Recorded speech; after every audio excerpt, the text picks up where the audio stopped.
Hi everyone, it's Niamh here and welcome to my art journaling channel.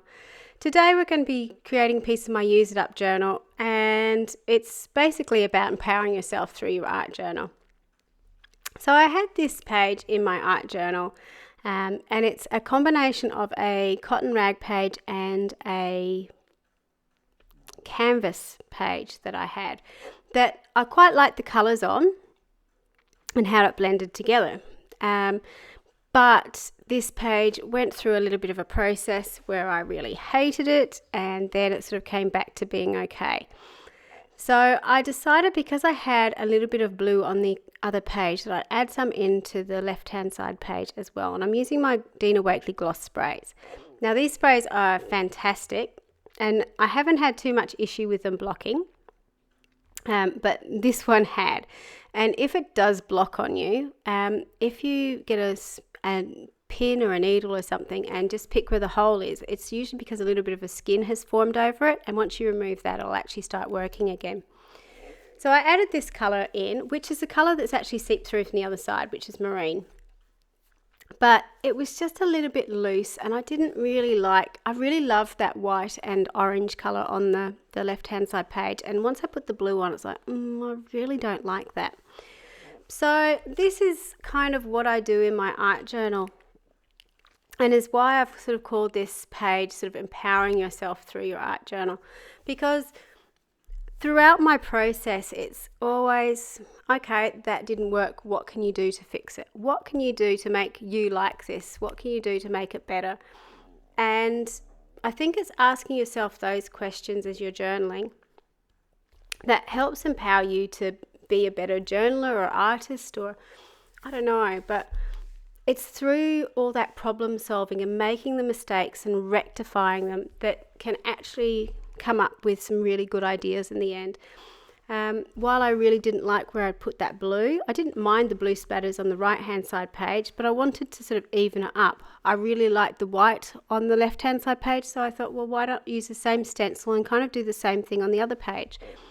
I didn't clean out my sponge, I just sponged some orange colour through that, so my white sponging wasn't necessarily white, it had a tint of orange to it, so it blended in a little bit more. And just practicing on it and adding things to it really helped. And already you can see on that page that blue's been knocked back to the background and isn't a focus anymore. It's sort of just there in the background.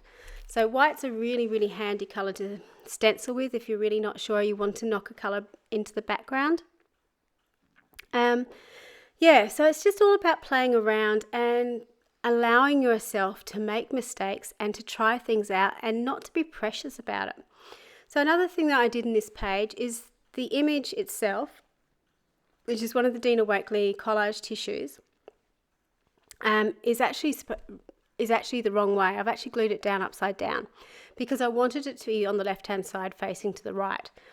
So the good thing about the collage tissue is once you put the gel medium on it, it does go translucent, but obviously that black has dulled down into the background. So this gives you a really good opportunity to get your Stabilo oil pencil or some black paint or whatever you've got to go back in and re-sketch over the top of that image so that you get the colour that you want coming back. Also, because this image doesn't quite go to the bottom of the page, it means that I can sort of extend it out. So you can see me with this Stabilo Woody, which is like the Stabilo oil pencil, it's just a kid's version, it's a bit thicker, colouring in the background. In the end, once I've got a little bit of black paint left, you'll actually see me go with some black paint as well, just to add it out. But by doing this, not only does it give you a chance to sort of draw over your own over the artwork itself, it helps you sort of become a little bit looser with your lines and a little bit more scribbly. So I always encourage everyone, if you've got an image like this, to draw over it yourself. One, it helps your hand sort of trace the marks and make sure that you're having a go at doing the different things as well. So once I've finished, I've also put in the whites of the eyes and the catch-alls with a white paint pen. Again, by doing that, it just brings the focus to the image and makes your eye automatically go to where the eyes are on the page. As humans, our eyes focus on eyes. So by just adding the white to the eye, it makes our eyes go there and read the page in that way. While I was doing this, I was sort of thinking, oh, right, okay, I like this, but I want to put a quote on this page. I'm not sure how I want to do it. So the quote I chose was actually "I can," because all throughout this process, it's like, oh, I can't do this anymore. This is just really annoying me. I really don't like this page. And I thought, no, actually I can do this. I can fix this up. I can redeem this page. I can make something that I don't mind out of this. So I thought that having the words "actually I can" on this page was really, really important. And even as simple as, I don't usually try and do cursive writing on my pages, or loopy writing or fancy writing on my pages, because I'm not very good at it. It's not something I practice very much. So I thought, well, why not? I'm saying I can do this, so have a go at it.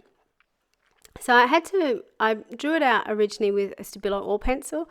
I do like, if I'm doing some sketching or things that I'm not 100% sure at, to do it with my Stabilo oil pencil, because if I do make a mistake, I can rub it out with a wet wipe. Particularly because most of the things that I do in my art journal, I do with acrylic paints. So once they're heat set, they're permanent. They're not actually going to rub away. Obviously, if you've been using dye inks or something in the background, you might need to think about a different alternative. As I was doing this with the paint pen, it really wasn't dark enough for me. I wasn't getting the lines I wanted to get. So I actually ended up getting out some black paint and painting in the quote, which isn't something I would usually do. But the page that you can see me working on is actually canvas. So the paint pen was sort of soaking into the surface and just not giving me the thick lines that I really, really wanted. So by going over with the paint, that just sort of really helped that come a lot more bold on the page. So as I was going and mixing this through, I also mixed in some, not sure if I've done it yet or I will do, mixed in some glazing medium from Dina Wakley, which I don't use very often. Basically what glazing medium does is make your paint a little bit more fluid, but doesn't take away from the opacity of the colour. It sort of spreads it out a little bit more. So it's stays the same consistency, but it's just a little bit more paintable. Unlike sort of making it, mixing it with water, where it would just be really, really watery, and particularly on the canvas page, soak into the page and it may bleed out a little bit more. If you don't have glazing medium, you can certainly mix your paint with a little bit of gel medium. It will work the same. So with the excess paint I've got on my brush, sort of dry brushing it around, I've just added it into those darker areas on my image just to really darken them up. While I didn't mind the pencil lines, because obviously that image was painted out with either with a dry brush or an ink, it kind of needed to have a paintbrush add the extra bits and pieces to it. The final thing I'm doing on the page is just adding in my highlights. So I'm just using a white Stabilo oil pencil to just go around the outsides of my letters so they pop out of the page just a little bit and add a little bit more of that white to the background. And finally, I'm just putting a little bit of colour onto the lips and just around the eyes. And again, just using the Stabilo woody pencils to do that. So here's a close-up of the final image. And in the end, I quite like this page. It's not my favourite page, but it was a page that I can see where it had problems, but I sort of fought through it to get to the end, and actually I could do it. So I would encourage you in your art journals to have a go and say, yep, I can do this, I can fix this. It's okay, it's just paper, it's just paint, it will be okay in the end. And just have a go. It's the best you can do, because through exploring your mistakes, you can sometimes find really creative solutions. Thank you so much for watching. Until next time, bye for now.